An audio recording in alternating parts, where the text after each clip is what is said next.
கோப்பியம், உண்மையும் பின்னணியும். வணக்கம். கடந்த சில மாதங்களாகவே அரசியல் பிரமுகர்களின் குடும்ப வாழ்க்கையில் நடக்கக்கூடிய பிரச்சனைகள் அப்படிங்கிறது பொதுவெளிக்கு வர்றதுங்கிறது தொடர்கதையாக நடந்துகிட்டு இருக்கு. பொதுவாகவே அரசியல் பிரமுகர்கள் அப்படின்னாலே குற்றச்சாட்டுகளுக்கும் சர்ச்சைகளுக்கும் கொஞ்சமும் குறைவு இருக்காது. பெரும்பாலும் அவங்களுடைய அரசியல் வாழ்க்கையை கடந்து குடும்ப விஷயங்கள் எதுவுமே வெளியே தெரியாமல் தான் பார்த்துக்குவாங்க. அப்படிப்பட்ட சூழ்நிலையில் கடந்த சில மாதங்களாகவே வெளிச்சத்துக்கு வந்து கொண்டிருக்கக்கூடிய அரசியல் பிரமுகர்களின் வரதட்சணை கொடுமைகளை பற்றி தான் இன்றைய கோப்பியம் நிகழ்ச்சியில் பார்க்க போகிறோம்.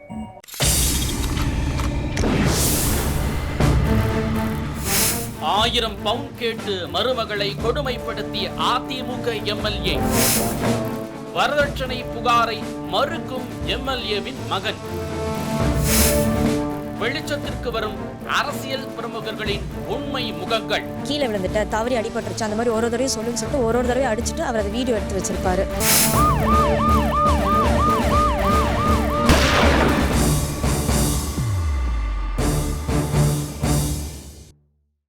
சோழிங்கநல்லூர் அதிமுக முன்னாள் எம்எல்ஏ கேபி கந்தன் கட்சிக்காக மட்டும் இல்லாமல் அவருடைய தொகுதி மக்களுக்காகவும் அயராது உழைத்ததாக சொல்லப்படக்கூடிய இவர் தன் தொகுதி மக்கள் மீது வைத்திருந்த அக்கறையை வீட்டுக்கு விளக்கேற்ற வந்த மருமகள் மீது ஏனோ காட்டலாம்.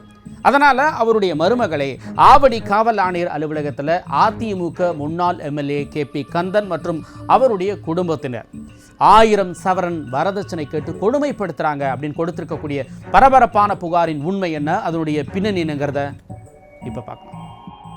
தமிழ்நாட்டில் தேர்தல் திருவிழாவிற்கு இன்னும் ஓரிரு மாதங்களே உள்ள நிலையில் மக்கள் பிரதிநிதிகளின் குடும்பங்களில் குடும்ப வன்முறைகள் பெரும் சர்ச்சையையும் சலசலப்பையும் ஏற்படுத்தி வருகிறது.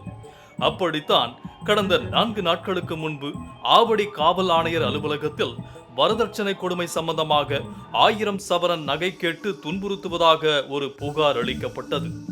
அது வழக்கத்திற்கு மாறாக அரசியல் வட்டாரத்தில் சலசலப்பை ஏற்படுத்தும் ஒரு புகாராக இருந்தது. ஆம், அந்த புகாரை அளித்தது தமிழ்நாட்டின் அதிக மக்கள் தொகையை கொண்ட சட்டமன்ற தொகுதியான சோழிங்கநல்லூரின் அதிமுக முன்னாள் சட்டமன்ற உறுப்பினர் கேபி கந்தன் அவர்களின் மருமகளான நுரையீரல் மருத்துவர் ஸ்ருதி பிரியதர்ஷினி தான். அம்பத்தூரில் மரக்கடை மற்றும் கட்டுமான தொழில் செய்து வரும் ஸ்ரீகாந்த் என்பவருடைய மகளான ஸ்ருதி பிரியதர்ஷினிக்கும் அதிமுகவை சேர்ந்த முன்னாள் எம்எல்ஏ கேபி கந்தன் அவருடைய மகன் KPK சதீஷ்குமார் என்பவருக்கும் கடந்த 2018ஆம் ஆண்டு திருமணம் நடைபெற்றது. இதையடுத்து 2 வருடங்கள் இருவரும் சந்தோஷமாக வாழ்ந்து வந்ததாக கூறப்படும் நிலையில் இருவருக்கும் இடையில் மனக்கசப்பு ஏற்பட்டு ஸ்ருதி பிரியதர்ஷினி அவருடைய கணவர் KPK சதீஷ்குமாரை பிரிந்து அம்பத்தூரில் இருக்கும் அவருடைய தந்தையின் வீட்டிற்கே சென்று வசித்து வந்திருக்கிறார். இதற்கிடையில் அவர்களை சேர்த்து வைப்பது குறித்து இரு வீட்டாரும் பேசி வந்ததாக கூறப்படும் நிலையில் தற்பொழுது அதிமுக முன்னாள் எம்எல்ஏ கேபி கந்தன் மற்றும் அவரது குடும்பத்தார் தன்னிடம் 1000 சவரன் நகைகள் கேட்டு கொடுமைப்படுத்துவதாக அவர் கொடுத்திருக்கும் புகாரால் பல சர்ச்சைகள் வெளிவந்திருக்கிறது. ஆவடி காவல் ஆணையர் அலுவலகத்திற்கு வந்த ஸ்ருதியும் அவரது தந்தையும் அதிமுக முன்னாள் எம்எல்ஏ கேபி கந்தன் மீது கொடுத்திருக்கும் புகாரில் கடந்த 2018ஆம் ஆண்டு நடந்த திருமணத்தின் பொழுது 1000 சவரன் வரதட்சணை கேட்டனர். ஆனால் திருமணத்தின் பொழுது 600 சவரன் தங்கம், 1.65 கோடி மதிப்புள்ள 2 கார்கள், 20 கிலோ வெள்ளி ஆகியவையோடு விலையுயர்ந்த கடிகாரங்கள், மோதிரங்கள் ஆகியவை கொடுத்தும் 1000 சவரனில் கொடுக்க வேண்டிய மீதி 400 சவரன் தங்கத்தை கேட்டு மாமனார் மற்றும் என் கணவர் கொடுமைப்படுத்துகின்றனர் என்றும், எனவே அதிமுக முன்னாள் சட்டமன்ற உறுப்பினர் கேபி கந்தன் மற்றும் அவரது மகன் KPK சதீஷ்குமார் ஆகியோர் மீது நடவடிக்கை எடுக்க வேண்டும் என கூறியிருந்தனர். என் பேர் டாக்டர் ஸ்ருதி பிரியதர்ஷினி. அம்பத்தூரில் இருக்கேன், மருத்துவராக பணிபுரிஞ்சிக்கிட்டு இருக்கேன். திரு கேபி கந்தன் அவர்களுடைய மருமகள்னா அவர் அதிமுக மாவட்ட செயலாளராக இருக்கார். முன்னாள் எம்எல்ஏ 2011-16 வரைக்கும் எம்எல்ஏவாக இருந்தார். அவருடைய மகன் திரு KP சதீஷ்குமார் அவர் தான் என்னுடைய கணவர். அவர் வார்டு 182 கவுன்சிலராக இருக்கார். அவங்க வந்துட்டு வரதட்சணை கொடுமை பண்ணதுனால ஆவடி காவல் நிலையத்தில் நான் புகார் கொடுக்கறதுக்காக வந்திருக்கேன். ஏற்கனவே எவ்வளோ வாங்கினாங்க?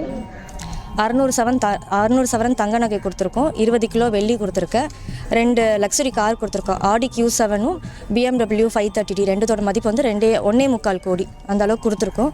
இன்னமும் அவங்க அதிகமாக கேட்டு டிமாண்ட் பண்ணுறாங்க. ஆல்ரெடி எனக்கு ஒரு பெண் குழந்தை இருக்குது 4.5 வயசில். பெண் குழந்தை பிறந்ததுனாலே இன்னுமே நிறையா வேணும் அப்படின்னு கேட்டு டிமாண்ட் பண்ணுறாங்க.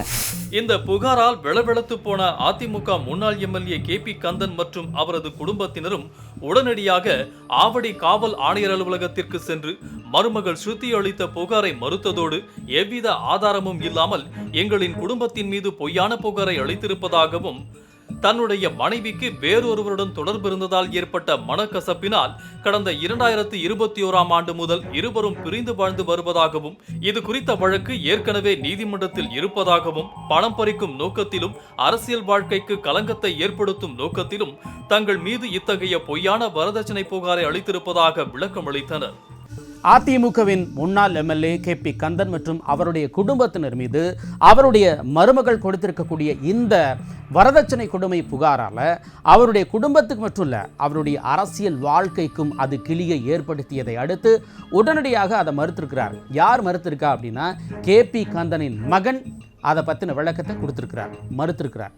அப்புறம் எதுக்காக அந்த KP கந்தனின் மருமகள் அவருடைய கணவர் மீதும் தன்னுடைய அரசியல் வாழ்க்கையில் இருக்கக்கூடிய மாமனார் மீதும் இப்படி ஒரு புகாரை கொடுக்கணும் அப்படிங்கிறத பற்றி இப்போ பார்க்கலாம். ஆவடி காவல் ஆணையரக அலுவலகம் மட்டுமல்லாமல் அதிமுக வட்டாரத்திலும் இந்த வரதட்சணை கொடுமை புகார் சம்பவம் சலசலப்பை ஏற்படுத்தியிருக்கிறது என்றுதான் கூற வேண்டும்.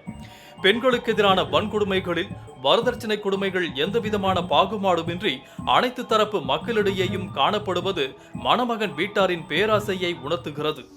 என்றாலும் இந்த சம்பவத்தில் சோழிங்கநல்லூர் பகுதியில் இருக்கக்கூடிய பல மென்பொருள் நிறுவனங்கள் மற்றும் ரியல் எஸ்டேட் துறையை தன்னுடைய கட்டுப்பாட்டிற்குள் வைத்திருக்கும் நபரும் பல ஆயிரம் கோடிகளுக்கு அதிபதியாக கூறப்படும் சோழிங்கநல்லூர் முன்னாள் அதிமுக எம்எல்ஏ KP கந்தன் அவர்கள் மீது அவருடைய மருமகளே இப்படி ஒரு புகாரை முன்வைத்திருப்பது அவருடைய அரசியல் வாழ்க்கைக்கு நிச்சயம் பின்னடைவை ஏற்படுத்தும் என கூறப்படும் நிலையில் முன்னாள் அதிமுக எம்எல்ஏ KP கந்தன் மற்றும் அவருடைய மகனான 182வது வார்டின் கவுன்சிலராகவும் இருக்கும் KPK சதீஷ்குமார் ஸ்ருதி பிரியதர்ஷினியை வரதட்சணை கொடுமை செய்ததாக கூறிய புகாரை மறுக்கும் அதே நேரத்தில் ஸ்ருதி கொடுத்ததாக கூறிய வரதட்சணை பொருட்களான சுமார் 1.65 கோடி மதிப்புள்ள ஆடி மற்றும் BMW கார்கள், 600 சவரன் தங்க நகை, 20 கிலோ வெள்ளி ஆகியவற்றை வாங்கவில்லை என்றும் மறுக்கவில்லை.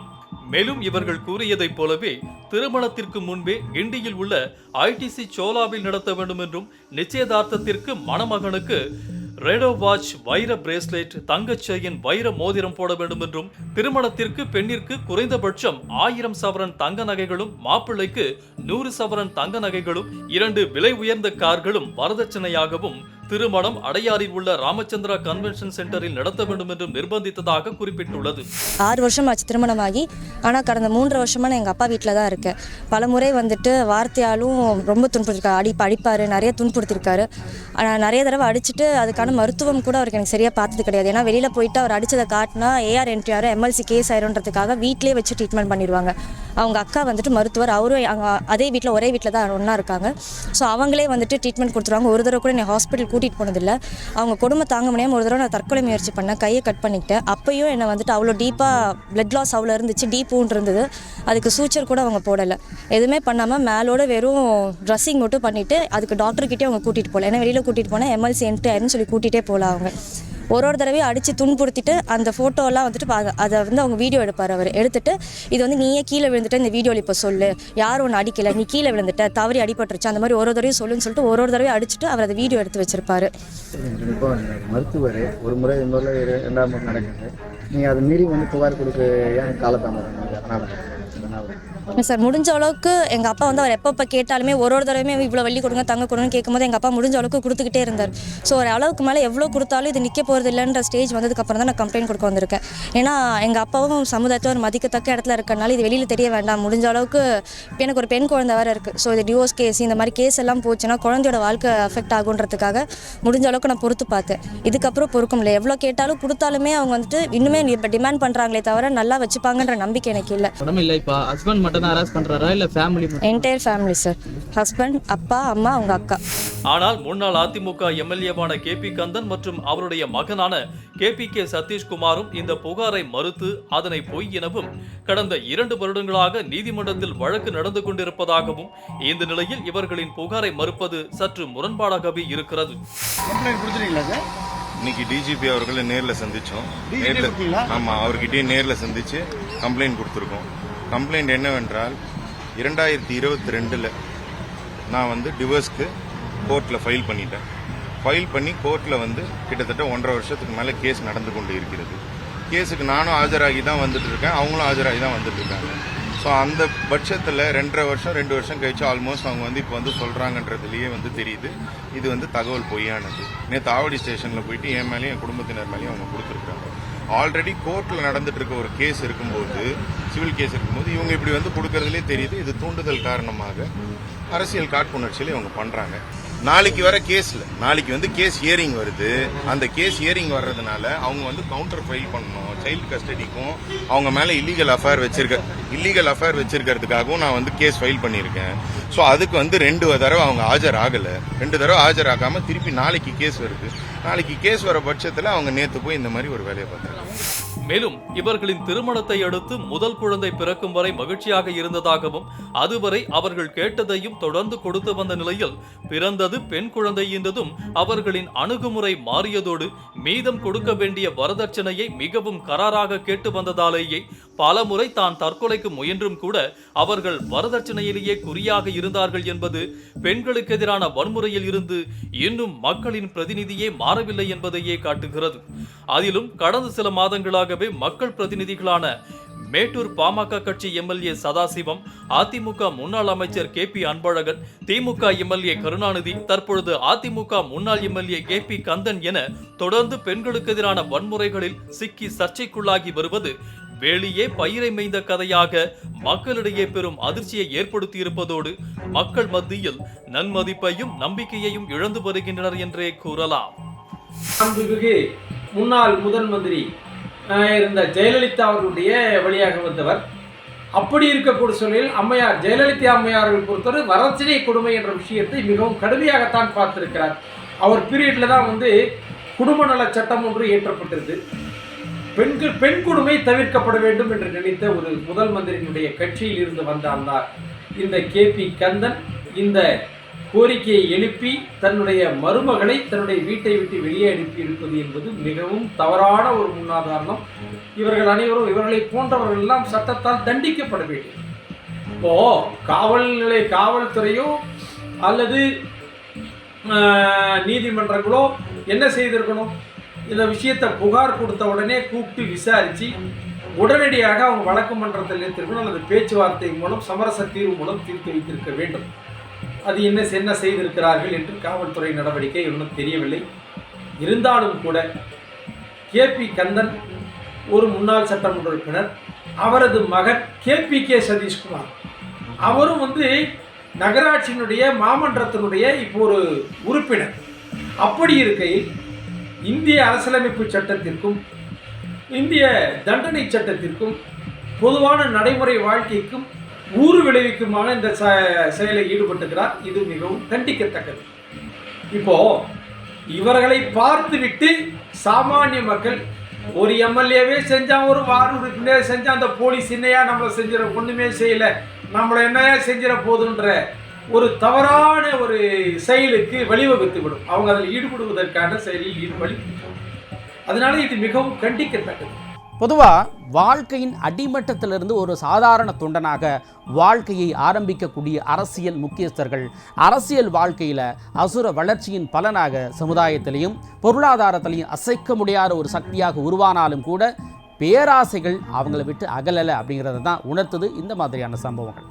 அதே நேரத்தில் பெண்ணை திருமணம் செய்து கொள்வதற்காக 1000 பவுன் நகைகள், சொகுசு காரு, வைரம், வைடூரியம் இப்படி டிமாண்ட் வச்சு கூட தான் பெற்ற பெண்ணை கட்டி கொடுத்துட்டு இப்போ கதறது தான் ரொம்ப கொடுமையாக இருக்கு.